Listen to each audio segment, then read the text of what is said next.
Hello, dear viewer, and welcome to this review of Neo Monsters. Neo Monsters is a game by NTT Resonant Incorporated and Pocket Trend. So NTT Resonant actually started out as kind of another search engine. It started in 1997, and they've expanded into games. So far, Neo Monsters is the latest installment of a series of games. It started with Dragon Island Blue, then became Hunter Island, and now you have Neo Monsters. It's kind of like Pokemon combined with a free-to-play system. So you get to play the normal single-player campaign without any energy bars or anything. And then for PvP and getting extra abilities for your monsters and things, that'll require energy. And their free-to-play system is based off of paying for something called gems. Now, I'm not sure if the gems are really worth it, but you know what? If you enjoy the game and you want to collect them all, you're probably going to have to pay some. Without further ado, let's open up the game. So once again, this is in a series. The games don't seem incredibly connected together, at least so far in the story, as far as I've unlocked. And here's the cool title screen. Yep, music. So, the story, I would say, is approximately a Final Fantasy age appropriate story. And as you can see, as most free-to-play games have, you have login rewards. So I'm going to collect those. Silver is an in-game currency that will allow you to basically increase the amount of training you can do for a monster. They got rid of a normal experience after battle system, and now there's a minigame attached to it. And as you can see here, we have part of the increasing storyline. There's some time travel involved, and I don't want to have any spoilers, but it's interesting. If you like Pokemon, if you like an interesting story that's not necessarily the best thing ever, but keeps you entertained, you'll like this one. So, without further ado, as you can see, this is kind of the normal screen of the game. So the top is the Champion League. Right now, as I explore different islands, I'm trying to defeat trainers in order to unlock the League competition. And that'll basically help you progress through the game. So let's just explore and see what happens. So I've unlocked all these islands. You start on the central island, and as you progress through the league, you can unlock more islands. At the top right, you can see something that says missions. That's part of the online part of the game. That's one way to get more XP for your trainer and increase the total cost of your team. There is a cost limit right now, and I will show you that in 1 second. So now, this is my Team 1. At my current trainer rank, I have a cost of 100 total. So each monster has a different cost associated to it. Octoneer right here has a cost of 6. Chronox has a cost of 5. Etc., etc. And the stronger your monsters are, generally the higher the cost. And the number of stars helps you figure out how good their stats generally are and what kind of moves they might have. So, Volcarexus is a 4-star monster, and he has some pretty decent moves. Octavine also has some decent moves. Now, you can switch between stats and skills, and what is the importance of this? So, as you can see here, Volcarexus has a little bit of training to do in his HP, attack, and defense. He cannot Ultra Evolve until he is fully maxed out. So, there's that. But once you get fully maxed out and somebody with a missing star, you can evolve them. And right now, I don't think any of my guys are fully maxed out.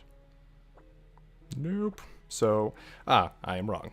Vertinicus is fully maxed out, so I could Ultra Evolve him if I get everything I need in terms of extra monsters to feed him. So yes, that's a little morbid. So we can talk to people in the town. And this person says, "You're trying to get into the Champion League? If you do, you might go against the Black Sun. He's one of the best trainers there. He hides his face behind a mask. I wonder why. Maybe he's hiding his identity from powerful enemies he made in the past." Okay, so we're moving around, just looking for a battle. Okay, and this is the battle system. So what's cool about this is every move that your monsters have has a time attached to it. And some of them have different abilities that can have a critical chance attached. So Chronox, we're looking at his move list right here. His Mega Nova can hit all enemies, and it takes 160 seconds from his current position on the timeline to go again. His Fast Strike ability, on the other hand, only costs 100 seconds. It'll hit one enemy, and it'll deal critical damage if the target has very few seconds. So what does that mean? Well, looking at the middle bar, you can see the red text is the enemy. So right now, we can critically strike all these guys because they would have gone very close to Chronox in time. And we're going to take out one of the Glaucorns. And that is a lot of damage. And an insta-kill. Now, as you can see, they're taking their turns, and now it's the tank's turn. To show you the difference in damage. Voila. Okay. Now, in addition to that, there are elements at play here. So, right there, water isn't very good against itself or against lightning. Fire is good against earth, bad against water. So on and so forth. The two different elements that don't really follow the circle are holy and dark. And as you can see, we just tap the screen within these blue squares to move. And we can find a temple. Oh, unless we get in combat. Okay, so we're going to try to run. Awesome. And go through here. So this is a place where you can catch super rare monsters. So those are 3-star monsters generally. So you do not need to pay anything in order to progress through the single player campaign, as far as I have seen so far. And other than that, the main way to save the game is to go home. So we're going to click on the bottom left Go Home button. It warps us back.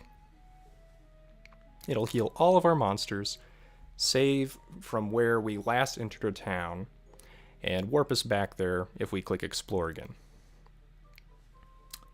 So, and apparently it's going to tell us about an upcoming event. Good to know. Okay, so that's one of the mechanics of just exploring and fighting. There's a little bit more that I might go into about the fighting. For now, let me just show you the training. So the interesting thing is that they decided to go with a mini-game sort of system. For now, I'm just going to train up these two all the way. You can train 16 monsters at once. When you first start the game, you only have access to 3 training points. Then it gets upgraded to 6, and eventually to 99. So let's see. So here is the minigame. Purple cards are kind of like special cards that can help your other cards get better or move the board around. Okay, for now though, we're going to go and use one of our bronze attack cards. This will increase both characters' attack, as long as they haven't maxed it out. If they've maxed it out, it'll go to a different stat. We're going to move 2 steps forward so we can get a gold card. Gold cards are the best. And we get a combo for all of our attack cards. So, if we want to get the highest combo possible, which is just ×2, we would play another attack card. However, we're going to just go for straight up the best cards here, with our last 2 training points. So we're going to use the combo times 1, 4 steps. Okay, and then we're going to get more HP. And we'll end it there. And that's kind of how the training works. And so you basically want to do as much training at one time as possible. The upper limit is generally 60, unless you add more training sessions. Which I had to for Viridinicus. I think about 18 more. And that costs silver and de-aging fruits.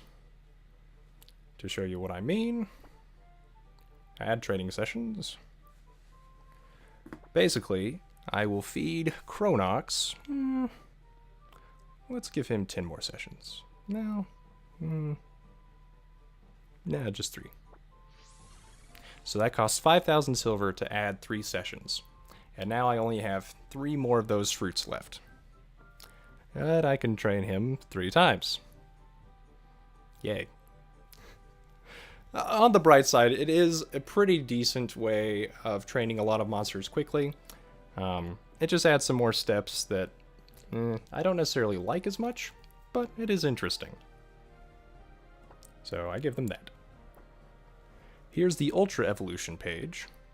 So we could Ultra Evolve the 3rd monster there, except it needs to be trained more. So we collected all the pieces we needed to Ultra Evolve it. And we have enough silver, so that's good. So what do gems give you? So that's the paid for currency, or the rewards for finishing parts of the game. Well, for gems, you can hatch festival eggs. Or if you don't want to wait that long, gold eggs. I highly suggest waiting for the festivals. The rare gold eggs, you have to get these very, very special, I can't even remember what they're called, rainbow gems, I think. So, most of the time, I haven't found a way to actually collect those. I think you can get them when you buy the 10 monster package. So 50 gems or so, and that's what I'm saving up for. Gems can also...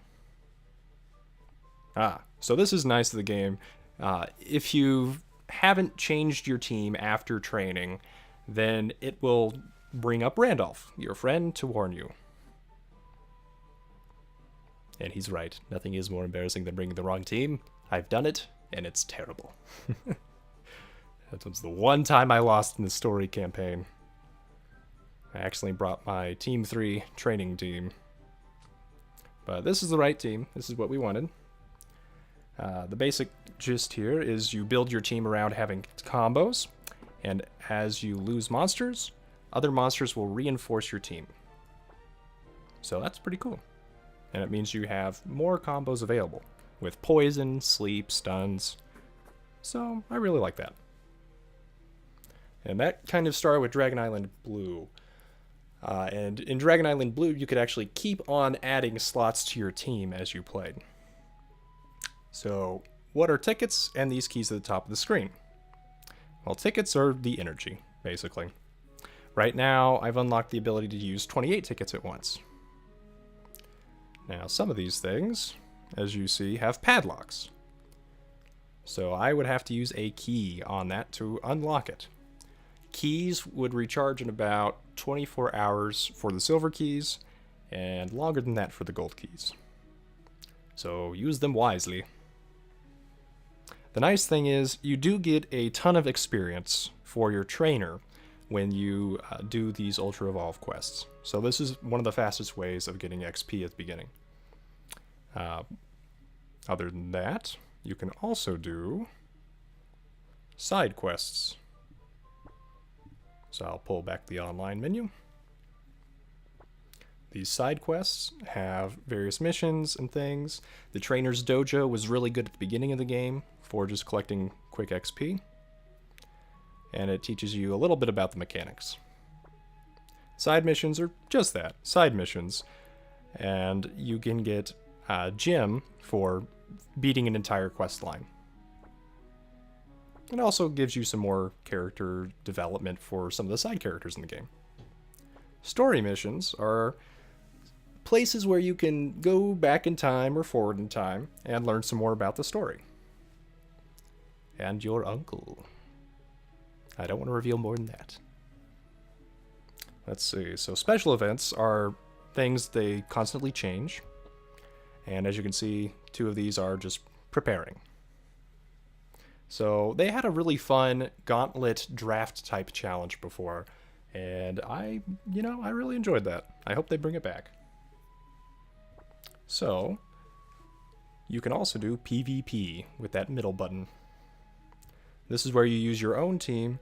You do have battle tickets, and those recharge just like tickets and other things. And those are the basic mechanics of the game. So we've covered the business model, some of the mechanics, and some of the story. Overall, I'd say it's age appropriate for about 12 and up, because there is some mild cussing. If you don't care about cussing, yeah, I'd go with the App Store rating. So there's that for parents. Now for me, I have enjoyed this game. I haven't beaten it yet, and I plan to keep playing until I beat the campaign. For the multiplayer side of things, I think I'll play it as long as I keep enjoying various new challenges, which they do update fairly frequently, so that's pretty interesting. So, in addition to that, there were a couple other reviews I read online. Basically, it depends on if you like Pokemon or if you can't stand free-to-play. So if you like Pokemon, then you'll probably love this game. If you don't like free-to-play mechanics, you may not like this game other than just the campaign. I think it's worth $1 for sure, just to get started into it. It has about as much meat as Pokemon to it, and I think you'd really enjoy it. So if you wanted to see any other helpful links, I have a link to their forum, and I'm trying to remember, I think to their wiki page. So that is my opinion. I'm going to keep playing, and if you all want to see more videos on this, I'm planning to make some more in-depth tutorials about some of the things going on in this game. So have a good day, dear viewer, and please like and subscribe if you enjoyed this video.